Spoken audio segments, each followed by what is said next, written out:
నువ్వెందుకు negative talk ఇస్తున్నావు మూవీకి? సూపర్ డూపర్ బ్లాక్ బస్టర్ అని చెప్పు మీడియాకి. బలవంతం కాదు బ్రో, మూవీ అయితే నేను ప్రభాస్ ఫ్యాన్, నేను విజయ్ దేవరకొండ ఫ్యాన్ కాదు. సినిమా సూపర్ ఉంది. 100 మంది పాజిటివ్ టాక్ చెప్తే ఈయన నెగిటివ్ టాక్ చెప్తున్నాడు అంటే ఈయన కావాలని చెప్తున్నాడు. అర్థమైందా? ఇగో సత్యదేవ్ అనే క్యారెక్టర్ ఎలా ఉంటది సినిమాకి వెళ్ళి చూడు. మన అన్నుండ వెంకీ అన్న క్యారెక్టర్ చూస్తే బాహుబలిలో ప్రభాస్ ఉంటాడు కదా, వైట్ షర్ట్ వేసుకొని బ్లడ్ వేసుకొని ఇంకోసారి ఇలాంటి మూవీ చెప్పావనుకో మాత్రం బాగోదు. నెగిటివ్ టాక్ చెప్పకు. 200 కోట్లు కట్టి మూవీ తీసిన నాగవంశీ చెప్పలే, నువ్వే చెప్పాను. అందరూ గుడ్ న్యూస్ చెప్తున్నారు. నెగిటివ్ మీడియా మీకు నెగిటివ్ చెప్పారా? మార్కెటింగ్ కాదు, మూవీ నేను చూసాను నచ్చింది, ప్రభాస్ ఫ్యాన్ చెప్తున్నాను. ఎందుకు నచ్చదు బ్రో? ఎందుకు బాగా మేడం గ్లామర్ ఎలా ఉంది? నీ గులాబ్ జామున్ గలంత అయిపోయింది లోపల చూసి అర్థమైందా? ఏ క్యారెక్టర్ బాగాలేదు నువ్వు చెప్పు. స్టోరీ ఏ క్యారెక్టర్ బాగాలేదు? స్టోరీ నీకు ఎందుకు నచ్చింది?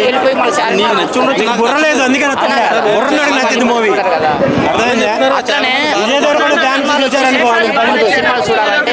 అన్నదమ్ముల బౌండింగ్ అయితే అదిరిపోయింది బ్రో.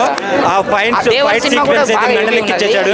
ఆ రొమాన్స్ సీన్స్ కూడా బాగా చేశాడు. ఇంకా రొమాన్స్ చెప్పేది కదా అర్జున్ రెడ్డి మూవీలో ఎలా ఉంటుందో ఇందులో కూడా అలా ఉంటుంది. ఆ సాంగ్ అయితే బాగుంటుంది. దేవరా కాన్సెప్ట్ కాదు, నేను చెప్తా. ఒక దేవరా ఉండొచ్చు, ఒక సలార్ ఉండొచ్చు, ఒక కేజీఎఫ్ ఉండొచ్చు, ఒక బాహుబలి ఉండొచ్చు. అది కాన్సెప్ట్ అనేది మేబీ వాటితో మ్యాచ్ అవ్వచ్చు, లేకపోతే స్టోరీ లైన్ వాటితో సింక్ అవ్వచ్చు. But screen play important. ఇక్కడ స్క్రీన్ ప్లే బాగుంటే సినిమా అనేది ఏ కాన్సెప్ట్ ఉన్నా, స్టోరీ సిమిలర్ ఉన్నా జనాలకి ఎక్కేస్తుంది. గౌతమ్ తిన్ననూరి గారు అది చేయగలిగారు. ఫస్ట్ మూవీ ఒక love story, next movie inspirational comeback, మూడో మూవీ మళ్ళీ ఇంకో జానర్ డ్రామా యాక్షన్ అడ్వెంచర్ లోకి వెళ్ళిపోయారు. అండ్ ఇంకొకటి మెచ్చుకోవాల్సిన విషయం, ఒక పునర్జన్మ కాన్సెప్ట్ ని మన మీద డైరెక్ట్ గా రుద్దకుండా ఆ పునర్జన్మ ఏంటి, జనాల నమ్మకం ఏంటి, విజయ్ దేవరకొండ ఎందుకున్నాడు అది మనకి అర్థమయ్యేలా చూపించారు. ఆ పునర్జన్మ అనే కాన్సెప్ట్ ని 70 years బిఫోర్ అండ్ ఆఫ్టర్ ని చాలా బాగా హ్యాండిల్ చేయగలిగారు. సో అందుకు hands of. And negative comments చేసే వాళ్ళకి నేను ఒకటే చెప్తా, మీరు ఇంకా సినిమాలు చూడటం బంద్ చేసేయచ్చు. లేకపోతే మీరే ఒక సినిమా చూసి సినిమా తీసి జనాలకు చూపించండి. అది నచ్చిందో లేదో మేము చెప్తాం. అప్పుడు అది విజయ్ దేవరకొండ గారికి మేబీ స్టార్టింగ్ నుంచి ఉన్న నెగిటివిటీ వల్లమో ఏమో మరి, అది మనం స్టార్టింగ్ నుంచే చూస్తున్నాం. విజయ్ దేవరకొండ గారికి ఉన్నంత నెగిటివిటీ, విజయ్ దేవరకొండకి ఉన్నంత నెగిటివిటీ ఎవరికీ లేదు. అది ఎందుకు ఏంటి అనేది నాకు కూడా తెలియదు. జనాలు ఏం పగబెట్టుకున్నారో వాళ్ళకేం వస్తుందో, మేబీ పెయిడ్ రివ్యూస్ కూడా అయ్యి ఉండొచ్చు. సో రివ్యూస్, నెగిటివిటీ మాటలు నమ్మకుండా బ్లైండ్గా సినిమాకి వెళ్ళండి. One of the most anticipated sequels లోకి కింగ్డమ్ కూడా చేరిపోయింది. కింగ్డమ్ 2 అవని, కింగ్డమ్ స్క్వేర్ అవని, మీరు టైటిల్ ఏదైనా పెట్టుకోండి గౌతమ్ గారు. కింగ్డమ్ సెకండ్ పార్ట్ మీరు తీస్తున్నారు, మేము చూస్తున్నాము. మేబీ చిన్న చిన్న మైనస్లు ఏవైతే ఉన్నాయో, గూస్ బంప్స్ లేకపోవచ్చు, అవి మీరు సెకండ్ పార్ట్లో హ్యాండిల్ చేసుకోండి. ఎందుకు అంటే జనాలు ఇలాంటి జానర్స్లో ఎక్స్పెక్ట్ చేసేది అలాంటి గూస్ బంప్స్ సీన్సే. మీరు మీ స్టైల్లో ఎమోషనల్గా తీద్దాము, ఎమోషనల్ కనెక్ట్ పెడదామని తీశారు. మేము చాలా బాగా కనెక్ట్ అయ్యాం. కానీ కొంతమంది మాస్ ఆడియన్స్కి ఆ ఎలివేషన్స్ పడాలి. అది మేబీ సెకండ్ పార్ట్లో పడితే చాలా బాగుంటుంది. అండ్ స్పెషల్ మెన్షన్ వెంకటేష్ గారు, మీరు తెలుగు ఆడియన్స్కి ఆల్రెడీ మీ స్పీచ్తో నచ్చేశారు. అండ్ ఈ మూవీలో మీరు ప్రామిస్ చేసినట్టే మీ యాక్టింగ్కి మేము క్లాప్స్ కొట్టాం. అంత బాగుంది. ఇంకొక యాక్టర్ని మేము గుండెల్లో పెట్టేసుకుంటున్నాం, వెంకటేష్ గారు. ఓవరాల్ రేటింగ్ నేనైతే 3.5 ఇస్తా. అనిరుద్ బీజిఎం స్పెషల్గా మాట్లాడాల్సింది. ఎందుకంటే ఇలాంటి స్టోరీని హ్యాండిల్ చేసేటప్పుడు మూవీని నెక్స్ట్ లెవెల్ తీసుకెళ్లేది బీజిఎం. ఎస్పెషల్లీ క్లైమాక్స్లో ఒక పాట వస్తుంది, ప్రీ క్లైమాక్స్లో. ఆ పాట అయితే అక్కడ విజయ్ దేవరకొండ స్క్రీన్ ప్రెజెన్స్, ఆయన యాక్టింగ్ ఇంకా నెక్స్ట్ లెవెల్కి తీసుకెళ్ళింది ఆ పాటనే. అండ్ అనిరుద్ గారి బీజిఎంఏ మూవీ ఫస్ట్ ఫ్రేమ్ నుంచి లాస్ట్ ఫ్రేమ్ వరకు ఆయన బీజిఎం కొడుతూనే ఉన్నారు, మాకు ఎక్కుతూనే ఉండింది. మూవీకి అనిరుద్ గారి బీజిఎం మాత్రం జనాలకు ఎక్కిస్తూనే ఉంటారు. ఆయన మా బక్కోడు ఎప్పటికైనా, అంతే. హీరో యాక్టింగ్ వచ్చింది అంటే హీరో ఒక్కడు కనిపిస్తున్నాడు, హీరో ఒక్కడే వన్ మ్యాన్ షో చేస్తే సినిమా ఆడేది కదా. రిమైనింగ్ కూడా అన్నీ ప్రాపర్గా ఉండాలి కదా. నాకు అక్కడ కొంచెం డిసప్పాయింట్మెంట్ వచ్చింది. అనిరుద్ బీజిఎమ్స్ కానీ మ్యూజిక్ కానీ చాలా బాగా నచ్చింది. ఇంకొకటి భాగ్యశ్రీ గారు చాలా తక్కువ డ్యూరేషన్ ఉంటారు. క్యారెక్టరైజేషన్ సెకండ్ హాఫ్లో ఉందో లేదో పక్కన పెడితే ఆవిడ కావాల్సిన దగ్గర ఉంటారు, కానీ ఇంకొంచెం పెట్టే ఛాన్స్ స్కోప్ ఉంది అనే ఫీలింగ్ ఉంది. సత్యదేవ్ గారు ఆయన యాక్టింగ్ చాలా అంటే చాలా బాగుంటుంది సినిమాలో.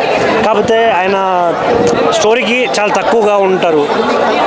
చాలా హైప్ ఇచ్చినా కూడా కొంచెం అక్కడక్కడ కొన్ని చోట్ల అనిపిస్తుంది. ఫస్ట్ హాఫ్ చాలా బాగుంటుంది అన్న. ఎంతంటే ఒక బిగ్గెస్ట్ హిట్ ఈ సినిమా అనేలా తీసుకెళ్ళి డమాలని కింద పడేశారు. అది ఆ క్లైమాక్స్ అయితే కొంచెం చాలా ఇబ్బంది. సినిమాలో ప్రాబ్లం ఎక్కడ అంటే నాకు అనిపించింది ఏంటంటే క్లైమాక్స్ సెకండ్ హాఫ్ అన్నాం. ఇప్పుడు స్టార్టింగ్లో ఆ రాజుకి కిరీటం ఇవ్వండి అన్నట్టు ఒక కాన్సెప్ట్ ఏదో ఉంటుంది. ఉన్న ప్రజలంతా చనిపోతే రాజు చేంజ్ చేస్తాడన్నది నా క్వశ్చన్. నాకు అర్థం కాల. దీనికి పార్ట్ 2 ఎందుకు? ఆయన ఒక అంటే స్టోరీ రివీల్ చేయొద్దు, సో నేను అవన్నీ చెప్పాలనుకోవట్లా. సో అక్కడ కొన్ని పాయింట్స్ ఇవి కొంచెం డిస్టర్బ్గా అనిపిస్తాయి. ఇంకొకటి విజయ్ దేవరకొండ గారు ఎంత చేయాలో అంత చేశారు, బట్ స్టోరీని కూడా ప్రాపర్గా చూసుకుంటుంటే బాగుండు. ఇంకొకటి నాకు అర్థం కాని విషయం ఏంటంటే, ఒకప్పుడు సినిమాలు స్టోరీ రాసుకొని ఏ హీరోకి యాప్ట్ అవుతుందో ఆ హీరో దగ్గరికి వెళ్ళి సినిమా వచ్చేది. ఇప్పుడు అలా లేదు. ముందే డైరెక్టర్ వస్తున్నాడు, హీరో అవుతున్నాడు, హీరోయిన్ అవుతుంది, క్రూ మొత్తం వచ్చాక స్టోరీ వస్తుంది. ఎక్కడో ఇరికిచ్చి పెట్టేస్తున్నారు అన్నట్టు అనిపిస్తుంది. సో అది తప్ప చూడాలి. దీనికి మళ్ళీ పార్ట్ 2 ఎందుకు? చాలా బాగా పడ్డా అన్న. నాకు ఇప్పటివరకు అర్జున్ రెడ్డి తర్వాత మిగతా అన్ని సినిమాలు పోయినాయా ఉన్నాయా సెకండరీ, ఆయన లుక్ చాలా చాలా చాలా యూనిక్గా ఉంది. అంటే అందరికీ నచ్చుతాడు, అది వేరే విషయం. బట్ సినిమా స్టోరీ ఇవన్నీ పక్కన పెడితే ఆయన వరకు 200% ఇచ్చాడు సినిమాకి. చాలా చాలా కష్టపడ్డాడు. కొన్ని సీక్వెన్స్లో ఏడుపు సీన్స్ ఉంటాయి, చాలా బాగా నచ్చింది అన్న నాకు. కొన్ని సీన్స్ అన్న అనే ఒక ఎమోషన్ని క్యారీ చేయడం కానీ, సత్యదేవ్తో ఉన్నప్పుడు వాళ్ళ యాక్టింగ్ కానీ, వాళ్ళిద్దరి 2 పేర్ స్క్రీన్లో ఉన్నప్పుడు చాలా బాగా ఎంజాయ్ చేస్తాం అసలు. ఓవరాల్గా మూవీ గురించి ఏం చెప్తారు? వీకెండ్ ఫ్యామిలీ ఆడియన్స్ వచ్చాయి. ఫ్యామిలీ ఆడియన్స్ అంటే ఇంతకుముందు ఎవరో అంటుంటే విన్నానన్న, ఓట్ షేరు సంథింగ్ ఫ్యాన్ బేస్లు ఇవన్నీ. బట్ థియేటర్కి వచ్చే సినిమా చూడండి. సినిమా అస్సలే చూడొద్దు అని అయితే చెప్పను. థియేటర్కి వచ్చి చూసే సినిమానే ఎంజాయ్ చేస్తారు. బట్ కొంచెం ఆలోచిస్తే డెప్త్గా, ఎక్స్పెక్టేషన్స్ పెట్టుకోకుండా నార్మల్గా వచ్చామా, ఒక సినిమా ఆడియన్లా వచ్చామా, కూర్చున్నామా, ఉన్నంతసేపు ఎంజాయ్ చేసామా, వెళ్ళిపోయాము. అక్కడ వరకు చాలా బాగా అనిపిస్తుంది. सब कुछ आग लगा दूंगा. Vijay Deverakonda acting average. Story तो कुछ भी नहीं है. हमारे को देवरा मूवी देखने का फील लग रहा था. నా పేరు రవి అన్న, నేను మెజిషియన్. నేను చేస్తాను మ్యాజిక్.